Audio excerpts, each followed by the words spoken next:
Welcome. My name is Garth Fowler, and I'm the Associate Executive Director of the Office of Graduate and Postgraduate Education and Training. I'm your host for the latest installment of How Did You Get That Job, the APA's webinar series, where we interview individuals with psychology degrees and learn what skills they use on a daily basis in their job and how they got to their current position. If you're new to our webinar, I'm going to tell you that it is short and focused. It lasts 30 minutes. And in the beginning, our guest tells us briefly about her job, what a day in the life is like, and what skills and abilities and competencies she uses. Then we're going to switch. And we're going to learn more about how she got this job. And we're going to discuss what the career path looks like for someone like you interested in breaking into this type of career. During the webinar, you can submit a question by using the questions box located in the webinar control panel. I highly encourage you to do this because as time permits at the very end, I'll go through and select some of those questions to ask our guests, and you can have your question answered. So let's get started. Our guest today is Christine Berry. She uses her psychology training to help Airbnb better understand its customers. So first off, I just want to welcome Christine for coming to How Did You Get That Job? And I want to thank you for taking time to join us today. Thanks so much for having me. No, it's our pleasure. This is very exciting. So your official title is Lead Experience Researcher at Airbnb. So tell us a little bit, what does that mean specifically? And then tell us a little bit more, what is it you actually do on a day-to-day basis?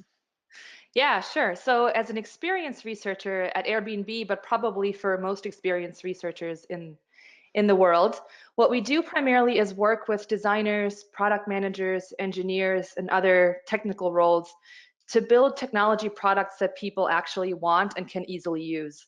So in my role, I do this primarily by providing research insights, both from our current and our potential users, which I usually gather through qualitative or quantitative methods. For example, I might do an interview with a user about their travel habits, and then I watch them interact with our website to see how the site meets the needs that they have told me about and how it matches their expectations. And with that knowledge, I then report that to our product team, so to the engineers and product managers and designers, and and tell them these are some things that need to be better about our websites. This doesn't match what our users want to do. We should be doing it this way, and help them build tools that are more useful for people. And so then on a day-to-day basis, are you always interviewing people, and or does it mix up? Like one day you might do a bunch of interviews in a row and then you're going to come back and analyze the data. How does a day kind of unfold for you? Yeah, exactly. So much of my day is actually spent not doing research. Much of my day is spent being in internal meetings and being the voice of our users.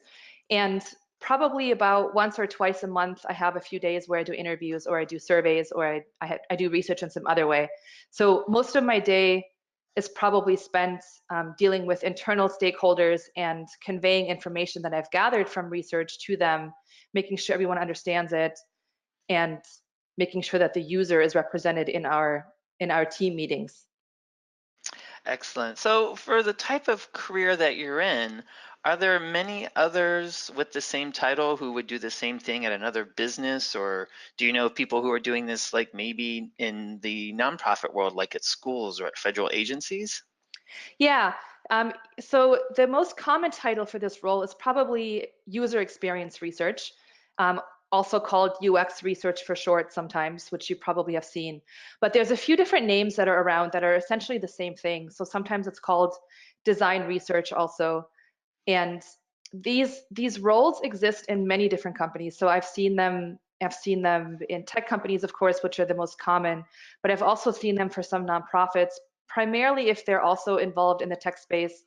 I've seen them also described as customer experience research, which I think is very similar, but maybe that's for roles that are not necessarily primarily focused on technology, but just generally on the customer and what their experience is.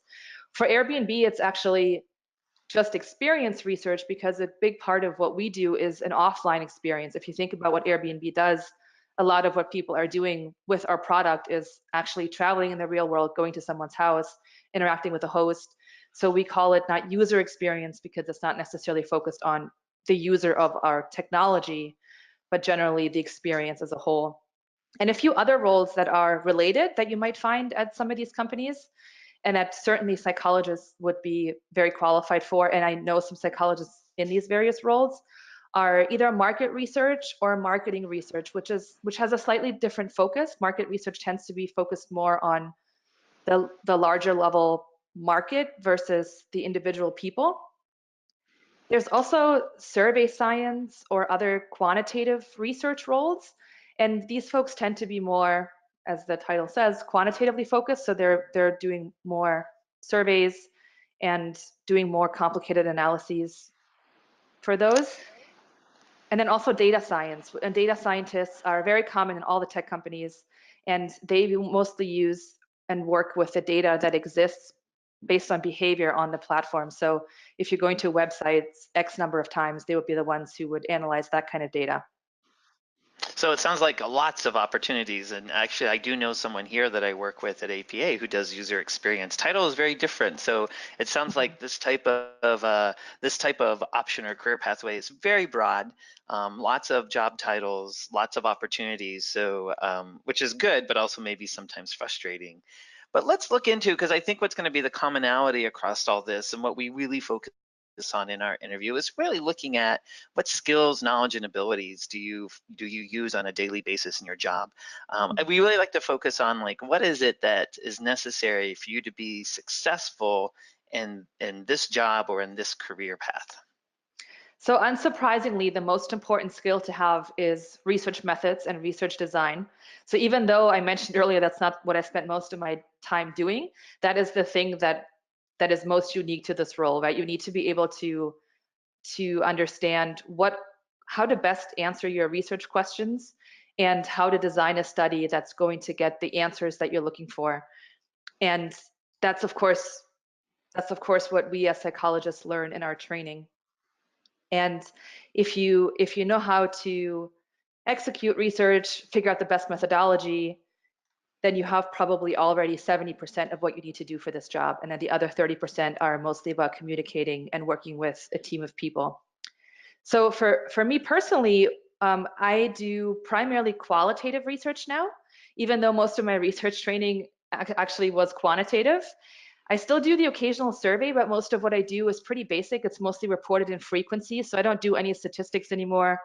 In fact, I recently tried to do some regression analyses and I couldn't pull it together anymore because I just haven't done it in almost 8 years. Right. But certainly that is an option for people who want to do that. And one thing that was also useful in my specific case for this qualitative research specifically is my counseling training. So that's not a required part. Of course, you don't have to be a counselor to become a UX researcher or even a qualitative researcher generally. But it was useful for me because all my research training was quantitative.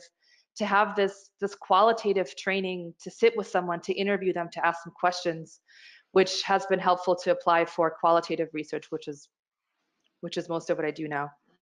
Oh, I love that. That's a wonderful story of how to think about all the different skills we might be learning in our education and training come into play in various ways that we hadn't planned. But I think that's a really great question. So I think you are answer. So I thank you for sharing that.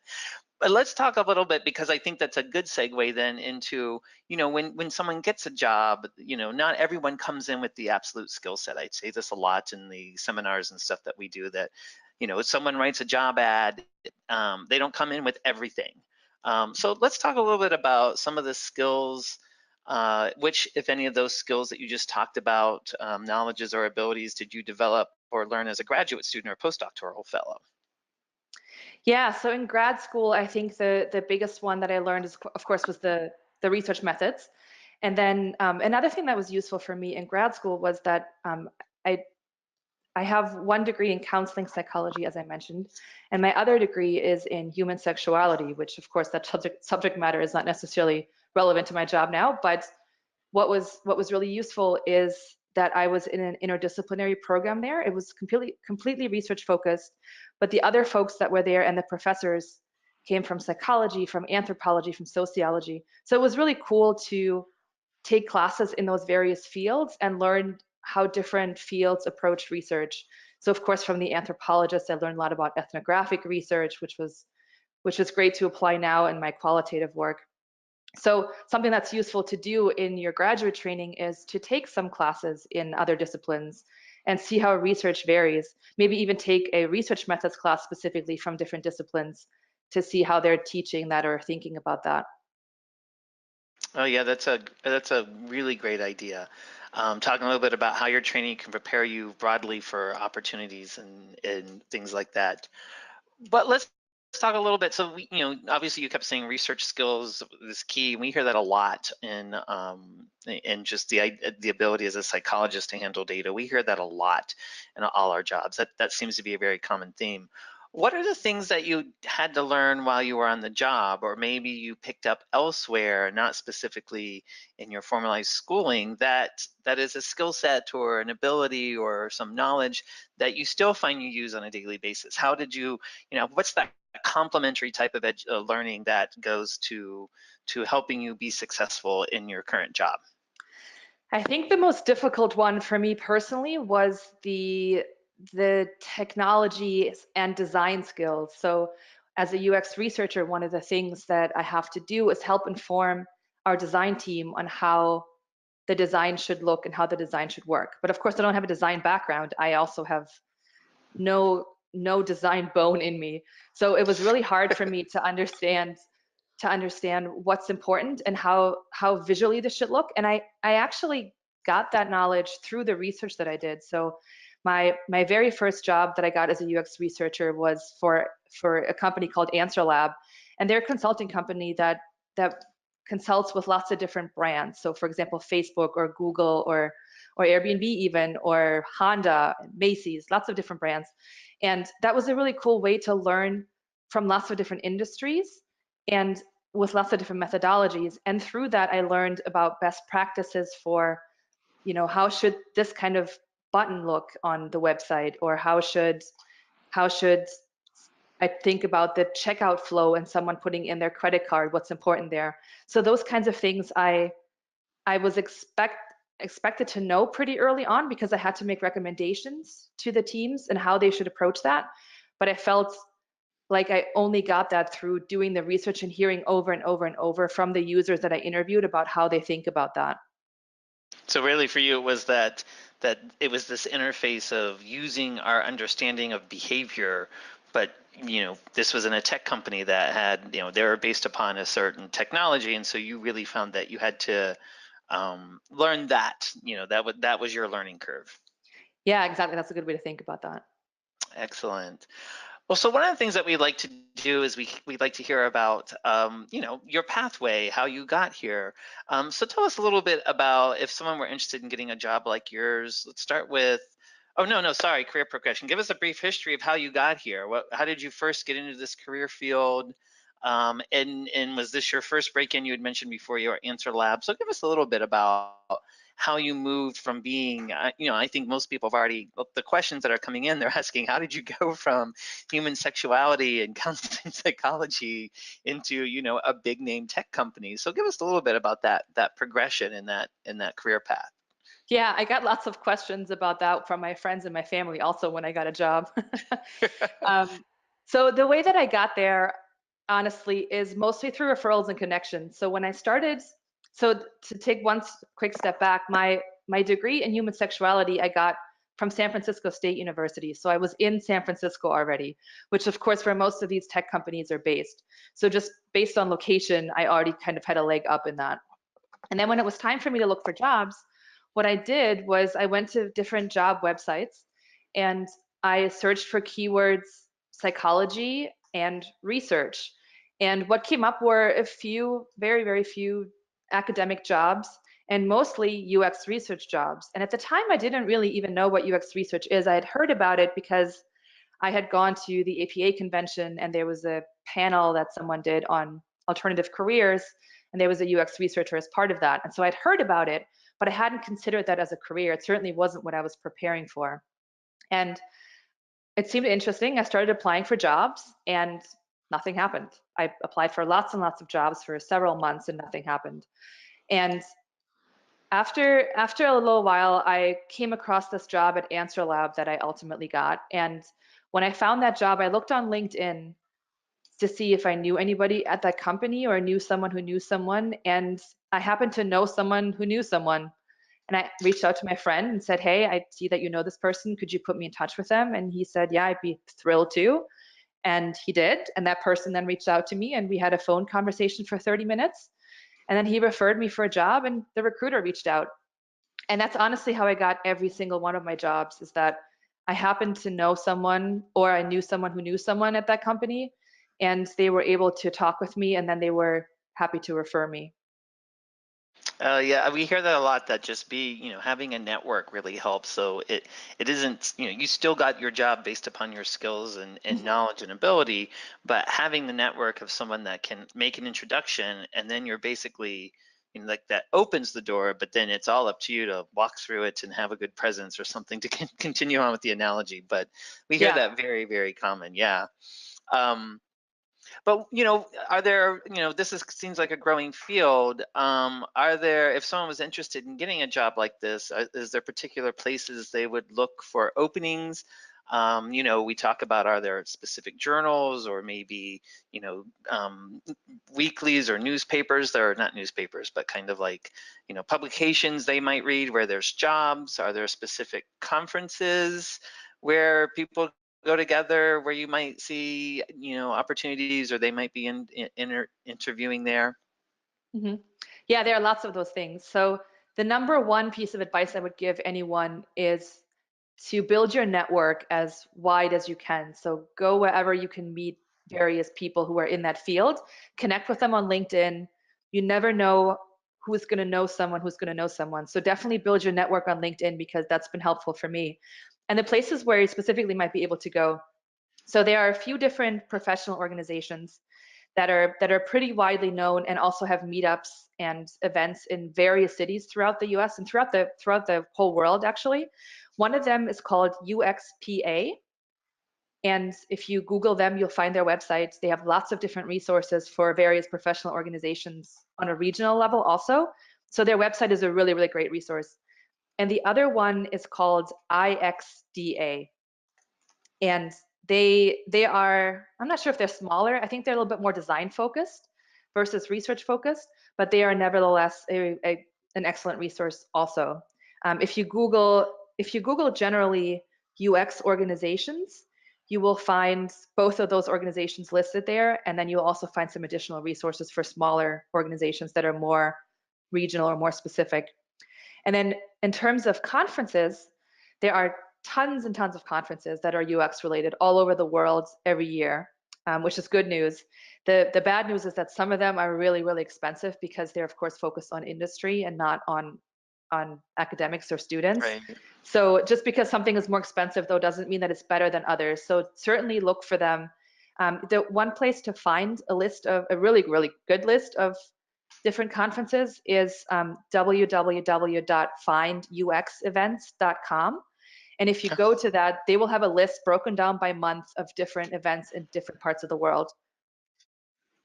I kind of laughed because I was like, wow, they make this easy to find, and I'm like, of course they're user experience experts. So I have to say, of all the jobs, this is the one where people have been like, yes, you can Google this, you can find that.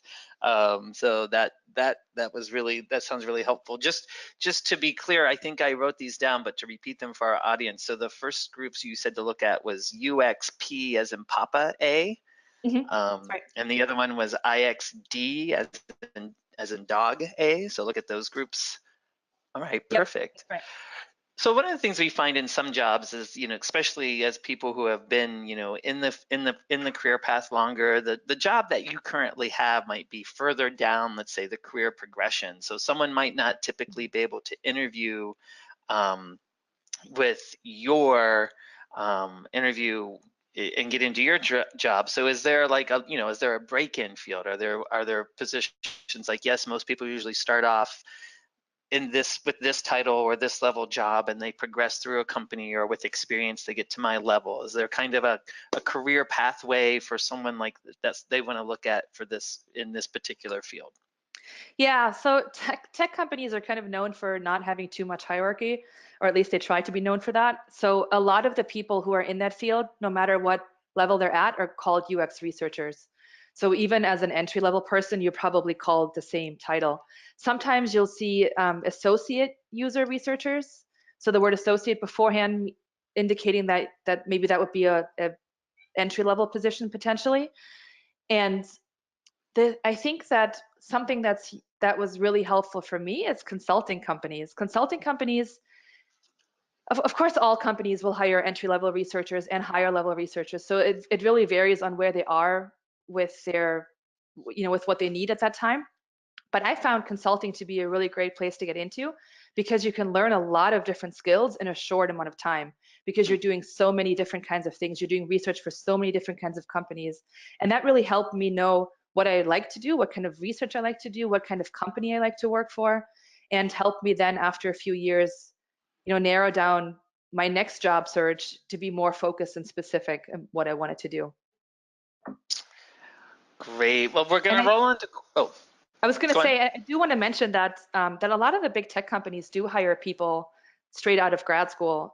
For example, I know when I used to work at Facebook and at AnswerLab also, and also at Airbnb, we would hire people that have PhDs without industry experience. So just because it's a big tech company doesn't mean that they wouldn't hire someone without the industry experience. So keep a lookout for them. Yeah, I think we'll talk more. That's been a lot of one of the questions. So I will, maybe we'll get to talk a little bit before we go to our questions. But that gives us one thing. Is there anything else you'd like to pass along to any the listeners today, kind of like a final thoughts or piece of advice about their career or about this particular field of work? It's a great field to work in. I really, really enjoy it. And I wouldn't have predicted that I was going to land in this field. It was never on my radar when I was in grad school, but it's a small and growing field. It's very rewarding. You see results pretty quickly. So one of the things that I was frustrated with in academia is how long it took to see results from your research. And Mm-hmm. in UX research, you don't really work on anything for more than 6 weeks, so you see the results pretty quickly.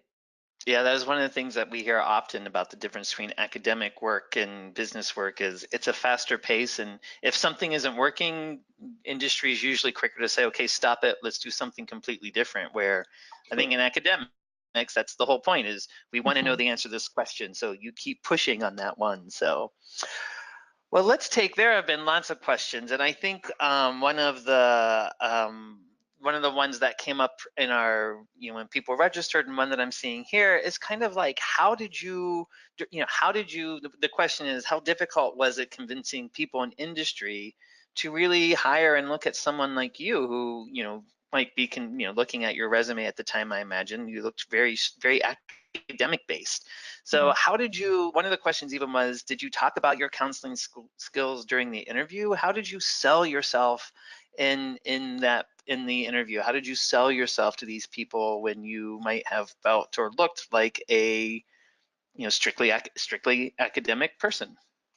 Yeah, that's an excellent question. And I think that it's maybe more straightforward than you think. So first of all, try to get an in, right, as I mentioned already. And once someone looks at your resume, make sure that they can clearly see what your research skills are and that you're able to do the research that is required as part of this job.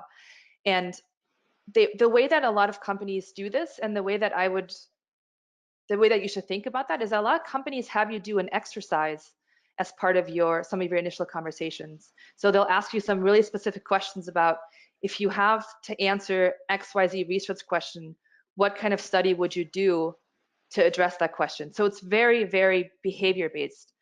And I would say if you think about the field of UX research, it's pretty small. So there aren't that many UX researchers that have been around for a really long time, but the field is still growing. So those researchers have to come from somewhere, and most of them come from academia. So it's actually not that uncommon for that path to be the only path or the primary path. So just make sure that on your resume you make it really clear that you're able to do research in various different settings, or that you're certainly willing to do that, and that you have the skills to do so. Yeah, that sounds like great advice. So really think about, for each job, you're going to rethink that cover letter, and you're going to rethink that resume, make tweaks about it along the way so that it really resonates to that particular job. hmm Also, one of the things that I see often from people who are applying from academia is they send their really, really long CVs. One of the things that you should probably do is adjust your CV to be a shorter resume, 1 or 2 pages, and be really, really focused on the research that you've done and the outcome that you have achieved. And that's really what companies are looking for. They're not going to be quite as interested in your publications as they would be in the skills that you bring to the table. Very good, very good. So one of the questions that we've gotten and something that we like to ask is, what's the work-life balance? Are you working 60 hours a week always? Do you get to work from home? What for you in this particular job, or maybe even along the past, what was that kind of work-life balance? How much work do you usually have to put in? How's that work for you? Yeah, I think that very much depends on you and your personality. So I have pretty good work-life balance because I'm not shy about saying no to things. And all the companies that I've worked for, with the exception of consulting, you don't have as much leeway to say no because you have clients that you have to work for. But in both of the jobs that I've had more recently at Facebook and at Airbnb, they're as long as you get your work done, they're very flexible with how you get that done and where you get it done. So I can work from home occasionally. For example, I'm at home today and I can work from somewhere else, and I don't typically work more than 40 hours. But I do have colleagues and friends who don't do that, and they often do it by choice because they say, no, I'm really interested in this other thing and I really want to take that on too, so I'm going to take on the extra hours. So there's not really, unfortunately, a clear-cut answer to that question. It really depends on what you want to do. If work-life balance is important to you, you can definitely have it. Excellent. So I have one last question, I think, and it's a couple people have asked, do you kind of miss the, do you miss you went to school in counseling and human sexuality and kind of in those health service fields. Do you miss anything about that, or do you find that this career kind of fills maybe the niche or fills the value of what you were also searching from in those careers, or are they completely related? It was just a whole new discovery and you're kind of feeling like you're found a new thing about yourself, or I hate to say this, but I don't miss it at all. And I not because I didn't love those fields. I thought those fields were super interesting and I learned a lot through them. But I think what I got from it is I have an innate curiosity that I wanted to get answers, and I wanted to learn all these skills. And I feel like all these skills that I have learned have prepared me for where I am now. So even though it wasn't a linear path by any means, the path still was in the right direction or in the same direction. So I feel like I wouldn't take it back, and I love both of those fields, and I'm still involved obviously with the field of psychology as a whole, but I don't miss the day-to-day stuff of academic work at all. I don't miss the timelines. I don't miss asking for money. I don't miss any of those things. no, it sounds like you're very happy. So, well, unfortunately, we are out of time for questions, but I wanted to first just thank you so much for joining us today, Christine, and I also wanted to thank all our listeners, but mostly thank you for taking the time to be with us. Yeah, thank you so much. That was so fun. Oh, thank you. It was great to have you. APA does offer many resources for helping you with your career. There's the Center for Workforce Study here at APA, which produces a lot of tools, and these are really cool. They were always working on new ones. We're putting up new ones with them. So I really encourage you to take a time to look at the tools, the Center for Workforce Data tools. You can use their Careers in Psychology tool to get tables and figures to answer questions about different types of occupations and employments and what we find in jobs. It really a wealth of opportunities. So I really hope you check those out. APA also has the Individual Development Plan, or IDP, resource site for you. This can help you map out your own career pathway. APA has taken 5 steps, or has made 5 series guides or modules to guide you through the IDP process. And that process really is first a self-assessment, then the opportunity to explore a bunch of careers out there that might be of interest for you, and then set goals to try and figure out how you will get to those careers and how would you actually find yourself in those jobs. We have a modular approach, so it allows you to customize your own plan of action and find the best job for you. In particular, if you go check out the modular, you should look at the Explore Careers module and look at the video we have there called Doing an Informational Interview. This How Did You Get Your Job is an informational interview. You modeled it right after it. So you can use the questions and you can use the approach today to do your own little one-on-one interview with someone that has a job like Christine in a field that you might be interested in. If you're ready to start your job search or you want to explore the multiple of job postings, then please check out APA's online career center site Careers. The address is right there. It's a job board packed with academic, clinical, research, applied jobs. You can create an account, you can upload your resumes, and you can start actually looking at all the opportunities for you. And if you're looking for more career-related information, then check out apa.org/members. This is the membership section of our APA website, and it features a lot of variety of articles, booklets, and webinars and opportunities to really help advance your career. As always, we ask you to take our survey. As soon as the webinar is ended, a short survey will appear. Please take a few minutes to complete this and give us feedback. We review this. It helps us revise this seminar, helps us find new people. So we do look for your feedback. We're going to take a brief second to advertise our next webinar is going to be a workshop. So subjects is going to be salary negotiation, specifically for those who are looking into faculty positions. It is as someone who has done that himself, it is a very interesting and unique type of salary negotiation. Our presenter is going to be Dr. Greg Niemeyer. He is the director of the Office of Continuing Education in Psychology and the Center for Learning and Career Development here at the APA. This workshop will take place on April 17th at 1 p.m. and the registration information will be coming soon. As always, thank you very much for attending. How did you get that job? And we hope you have a great day.